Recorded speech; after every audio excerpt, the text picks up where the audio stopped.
Bonjour toi, sais-tu que la Bible différencie la loi de Moïse de celle de Dieu?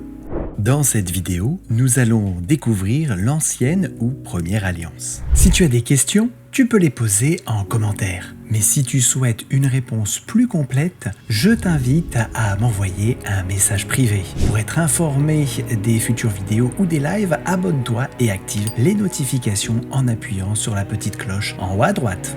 À quelle époque l'ancienne alliance fut-elle conclue? Il est écrit « Elle, la nouvelle ». Ne ressemble pas à celle que j'ai faite avec leurs ancêtres, lorsque je les pris par la main pour les faire sortir du pays d'Égypte. Lorsque Dieu fut sur le point de promulguer sa loi au Sinaï, que prescrivit-il à Moïse? Ainsi parle l'Éternel. Tu parleras ainsi à la maison de Jacob et tu diras aux enfants d'Israël, vous avez vu ce que j'ai fait à l'Égypte et comment je vous ai porté sur des ailes d'aigle et amené vers moi. Quel privilège Dieu offrit-il au peuple d'Israël? Ainsi parle l'Éternel. Maintenant, si vous écoutez ma voix et si vous gardez mon alliance, vous m'appartiendrez entre tous les peuples. Car toute la terre est à moi. Vous serez pour moi un royaume de sacrificateurs et une nation sainte. Comment le peuple hébreu réagit-il à l'ouïe de cette proposition?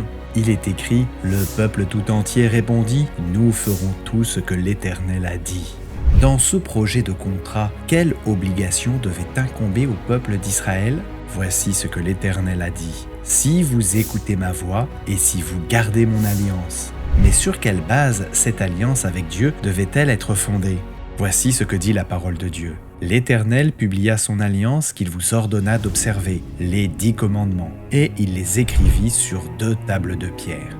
L'ancienne alliance comme la nouvelle sont l'une et l'autre fondées sur la loi divine. Si vous écoutez ma voix et si vous gardez mon alliance. Sous l'ancienne alliance, l'accomplissement de certaines promesses était conditionné par la fidélité du peuple au commandement de Dieu. Sous la nouvelle alliance, loin d'être annulés, les impératifs de la loi divine ont été amplifiés par les grands préceptes évangéliques édictés par Jésus lors de son sermon sur la montagne.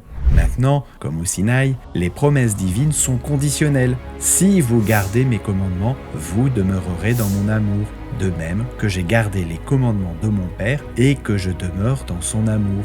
S'il est évidemment juste et nécessaire de parler d'une alliance de grâce qui va se développer de la Genèse à l'Apocalypse, il est juste aussi et nécessaire de saisir que cette alliance de grâce ou de rédemption est précédée et portée par une alliance de loi ou de création.